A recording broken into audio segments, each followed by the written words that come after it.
Major funding for Classroom CloseUp New Jersey has been provided by PSE&G, investing in New Jersey's future, our children.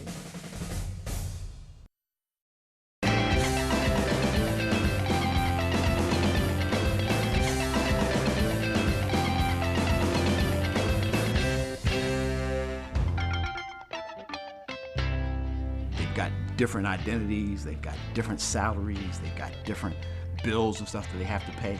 Some are single, some are married. So this gives a kid an opportunity to get a realistic view of what it's like to be an adult and to do the things that adults have to do. When students first come into my class and they look at their class schedule and it says financial economic literacy, I always ask my students, what does that mean to you? That sounds boring, doesn't it? But it doesn't have to be boring. Our job is to create a virtual reality experience where you feel like you are inside Ellis Island in the 1920s. I think the VR stuff that we're doing is cool, but if we can share that experience with other people, that's a pretty cool thing that they can say, hey, I did that. The slave graves, and that was very interesting to see that there were actually like slaves in Bergen County. They can make so many connections, you know, to whatever the nation was going through. It did occur here, and they see it on a scale that's still visible because we still have the landmarks. Hi everyone, I'm Marie Bliston, the host of Classroom CloseUp New Jersey. Thanks for joining us today. On our show this week, we'll focus on how technology is changing the way students are learning. We'll revisit a few educational programs that we have featured in past years, but now with tech upgrades.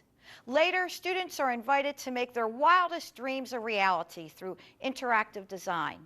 But first, April is National Financial Literacy Month, and with a recent study showing that only about half of young adults are paying their bills on time, most experts agree today's teens need financial literacy training.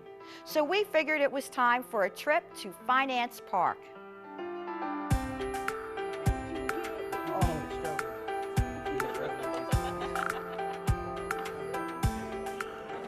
I'm a 29-year-old, I'm a taxi driver, and I make $1,000. That's my monthly income. They come into it just kind of oblivious to what it is. The first thing we do before we start the financial literacy curriculum is we ask the kids, how much money do you think you need to live off of when you finish school? And you hear crazy answers. One kid will say $2,000 a year. Another kid will say, I need 10 million.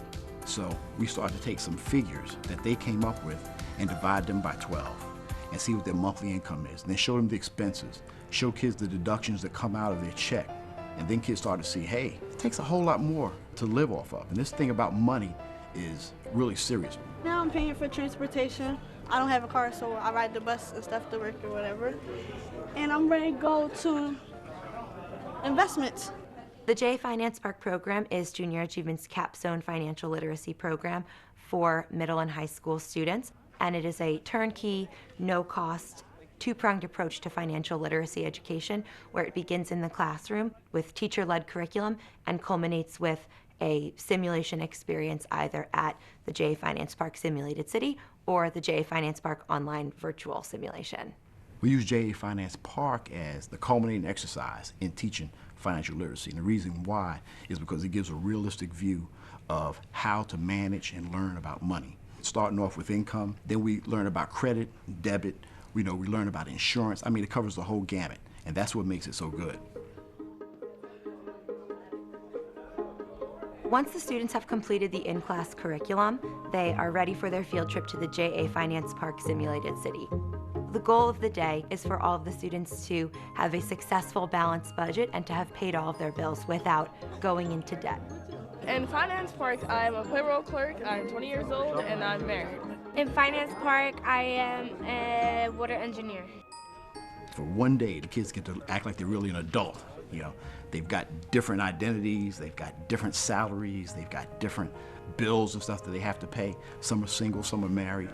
How much do you make a year? I make $30,500. Right. And how much you make a month? $2,442. And that is gross. That's before tax. Yeah. So when the students arrive, we pair volunteers from some of JA's partnering companies to work with students. And the volunteer's role for the day is to really serve as a coach and a mentor to help guide the students through the budgeting activity. I'm shopping for housing, health insurance, child care, and auto insurance. And right now, I didn't get approved for my housing loan, so I had to rent a home. The program used to be paper-based, so each student would leave with over 20 papers. So now the students will receive a tablet to make use of for the entire program. And the technology actually allows for a lot more meaningful conversation between the volunteer and the students. I'm a single parent with a kid. I'm like, why is there so much money going into food? But now I understand. My kid eats a lot. The first phase where they visit the kiosks is our research phase, and they'll go around and have conversation with their volunteers about what each of those expenses really means. How much does it cost to have 2 children in childcare every day? How much your auto insurance can change based on the type of car that you buy. I wanted to get a Lamborghini, but I couldn't get a Lamborghini. I couldn't afford it. We just finished putting the budgets in for all of our necessities, basically dining out, electric, housing, so on and so forth. And basically now we were putting them in the categories of how much we were going to spend for each one. The final phase of the JA Finance Park simulation, the students will receive a faux debit card. So just like in real life, they'll have to move around to the kiosks again to swipe their debit card and confirm their payments to make sure that they have paid all of their bills successfully. I ended up saving most of my money because on the parts I would spend over, I would just spend less money on my other parts, so I stayed in between my budgets. Being able to manage your life circumstances and knowing where to place the money at to help you and your family is a good thing, is a good tool and a good necessity to learn in life. And I'm glad that everybody here, including myself, learned that. Finance Park brings everything to life. It's where the students really understand, by doing, through experiential learning, what it means to be an adult. And boy, the lessons that they learn and the light bulbs that go off during the Finance Park Day is just tremendous.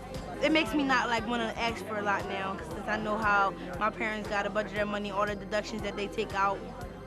We try to teach them that money is not just something that you go buy stuff with, that you buy things with. Money is a resource. Money is a tool, and you have to use it like that. Once the kids see that, they leave here, they leave JA Finance Park after going through this experience with a whole new perspective on money, whole new perspective. For young adults, the tablets are an additional tool they can relate to, a tool that will help them pay attention and motivate them to keep learning more. Another surefire motivator, when learning is a game. Watch this.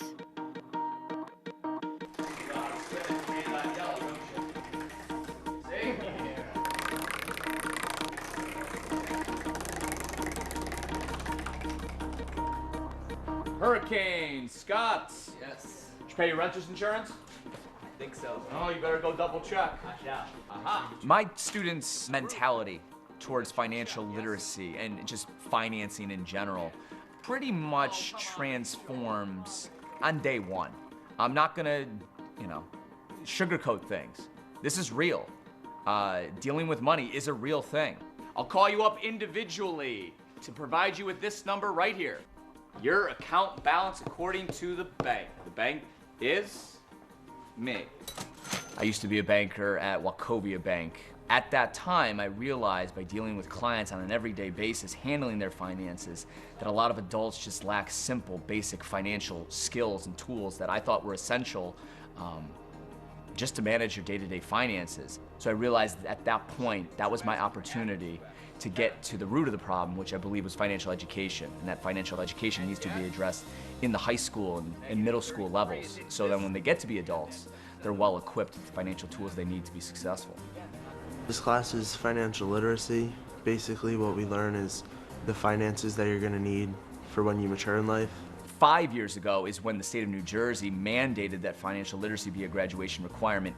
When I first saw the class on my schedule, I thought it was going to be a boring class, but the wealth effect game, it's interesting because it's kind of like you're living your life, but you're doing it as a game right now, so it's not all serious. The wealth effect was created to kind of simulate real world to a freshman in high school. Because you know, as a freshman in high school at 14, money is kind of just given to you, and it doesn't really have value to you. So I've tried to make the wealth effect as real as possible. They're living on their own, they're out of high school, their parents finally kicked them out of the house, and here you are. So their paycheck is actually based upon their academic performance in my class.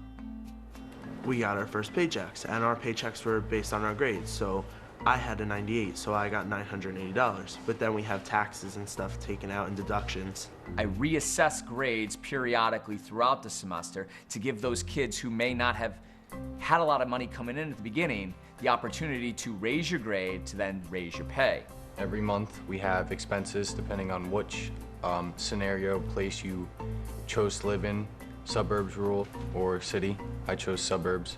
I don't know why. Should have chose rural like everyone else because it's less expensive. Heat or water is not necessarily a fixed expense, so sometimes we'll get equations to find out what the expense for this week or the next week's gonna be. And then I'll take that check when you're ready to go. This is my check register, and we put in the check number, the date that we paid it, what we paid, and then you balance it.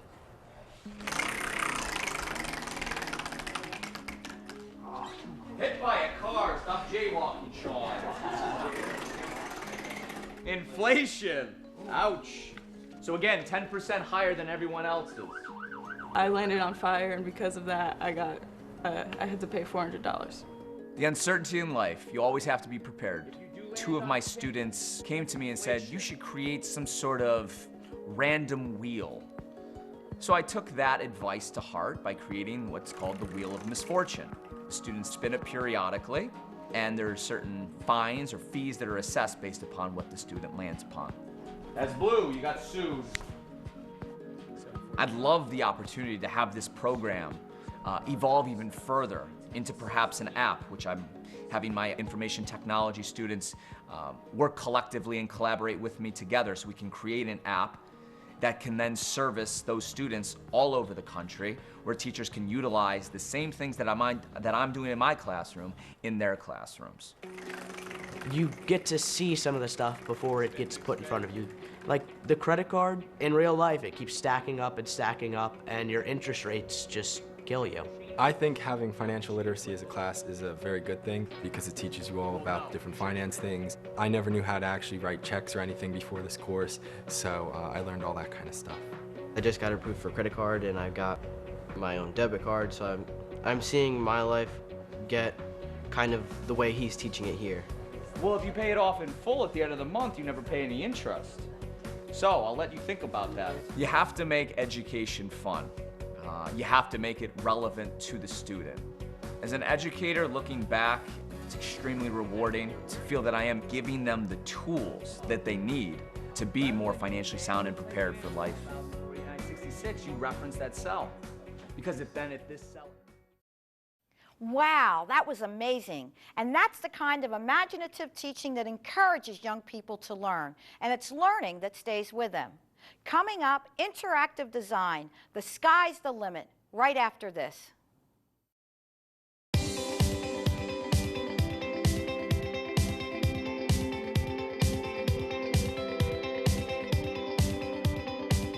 I want to teach society actually responsibility. Responsibility, I think, has gone by the wayside. Everybody wants to kind of pass the buck in today's world. And I feel as though if we lead by example as teachers, we will be able to change society for the better.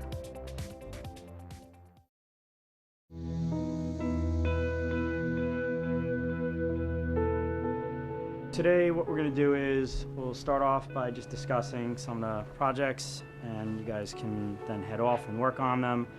That should be in the MPC controller. Did you have to reset it? Here in Scott Lang's interactive design class, the only limitation is your imagination.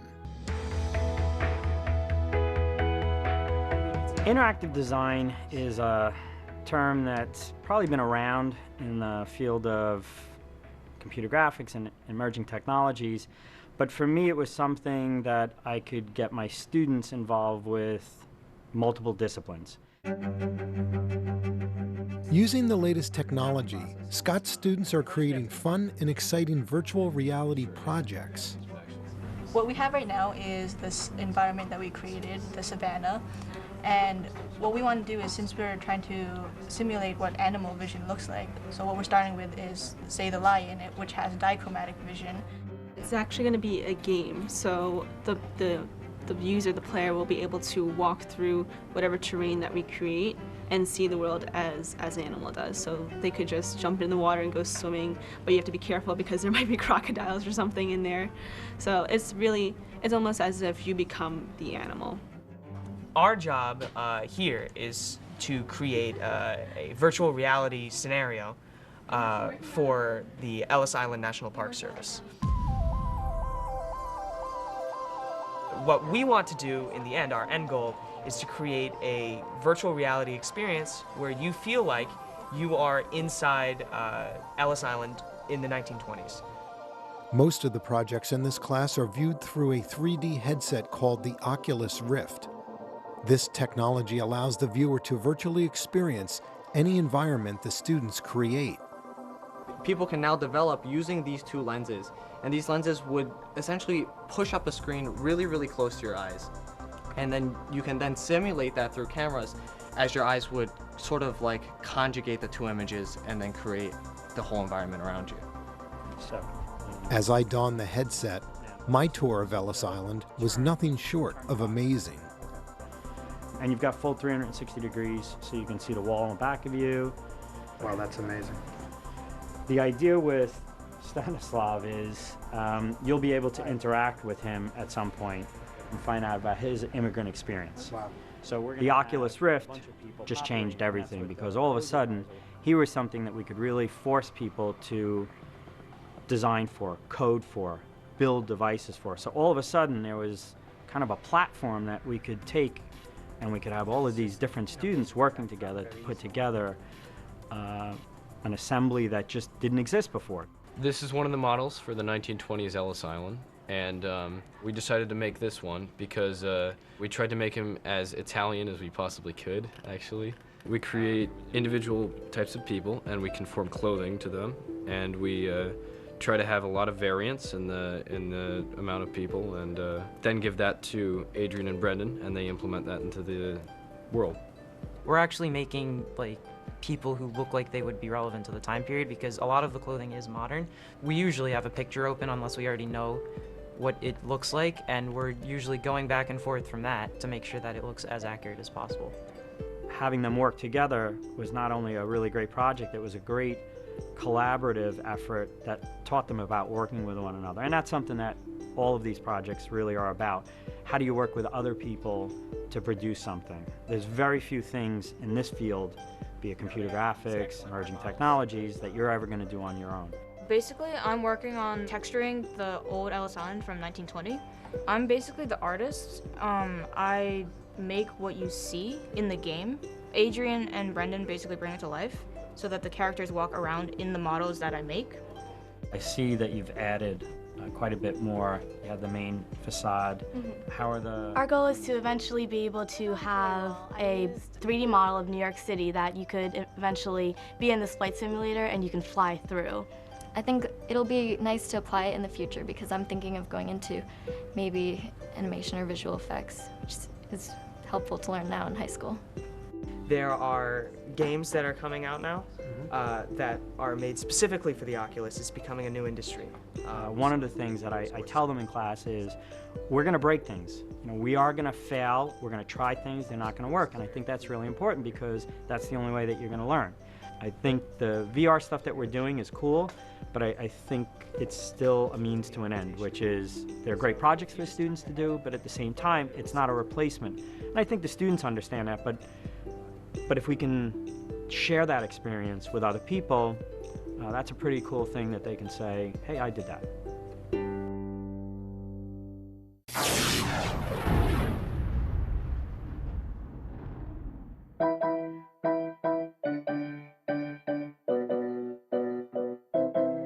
Congratulations to the TV2 students from New Brunswick High School, winners of the Classroom CloseUp NJ Music Video Contest.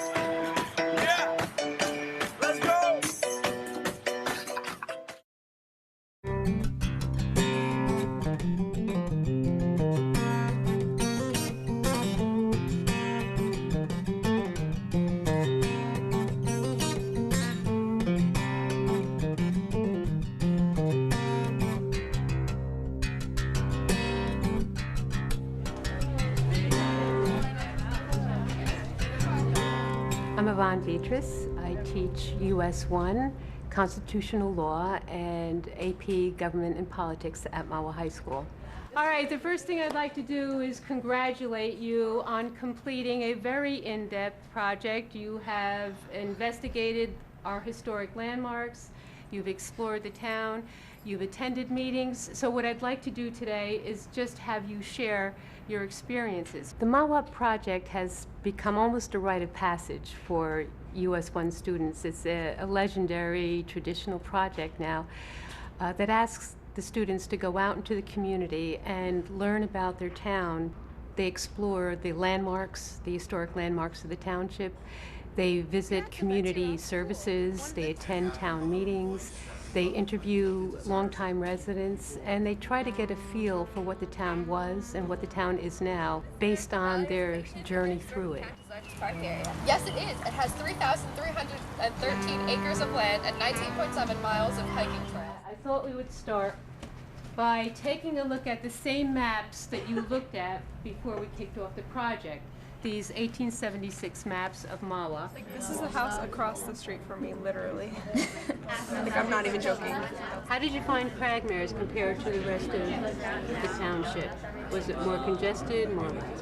Yeah, I think it was. Right? Is that where you found most of your landmarks? Yeah.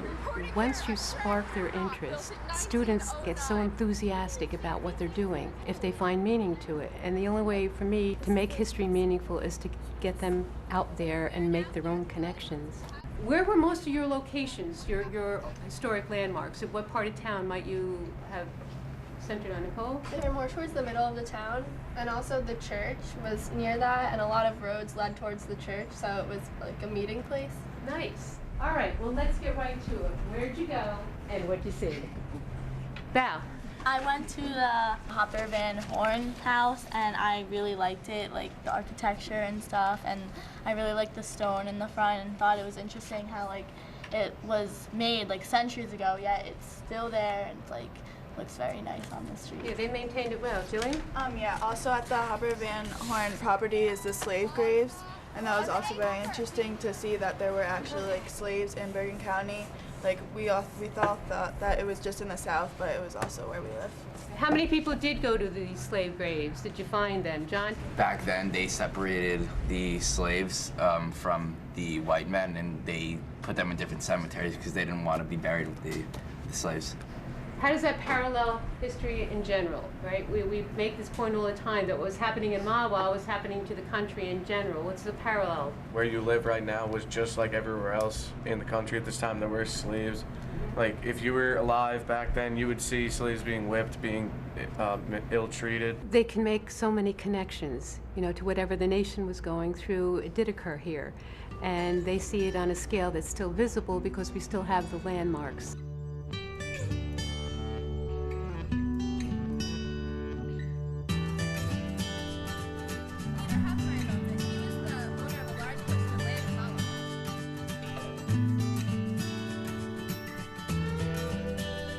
Ladies and gentlemen, I do have a surprise for you.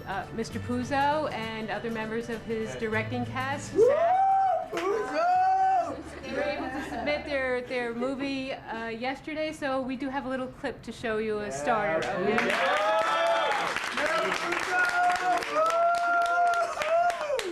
What are they preparing for?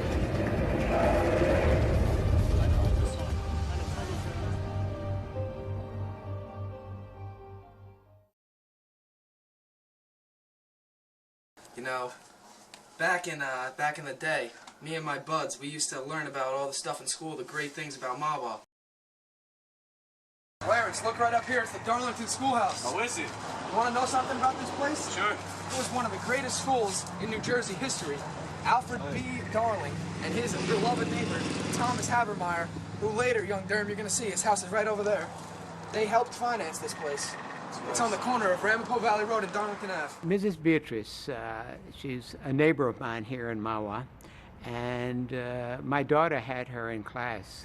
And on her own, she developed this project to get the students out of the classroom. And students have a number of weeks to do this major project, this major research and writing project. And one of the assignments is to go to the museum. Students get out of the classroom, get away from the textbooks, and get into the museum where they can see primary sources. See, it says the Salvation. It was an initiative of this very special teacher. And I dare say this is unique that this is happening here in Mahwah, and it's not happening in so many other schools around the state of New Jersey. I just thought it was really interesting to see how much everything has changed, and I thought it was really cool. Well, the Mahwah project may be unique, but now that the word is out about how to make history appealing to teenagers, it wouldn't surprise me to see projects like it in schools all over New Jersey. In fact, if you watch our show every week, you'll find a wealth of information and ideas that can be shared with classrooms in your local schools. And remember, you can watch anything you may have missed by going to our website. Next time, we'll bring you something very special when we travel overseas with a group of educators on a life-changing journey to explore the Holocaust. Until then, for Classroom Close-Up New Jersey, I'm Marie Bliston. See you soon.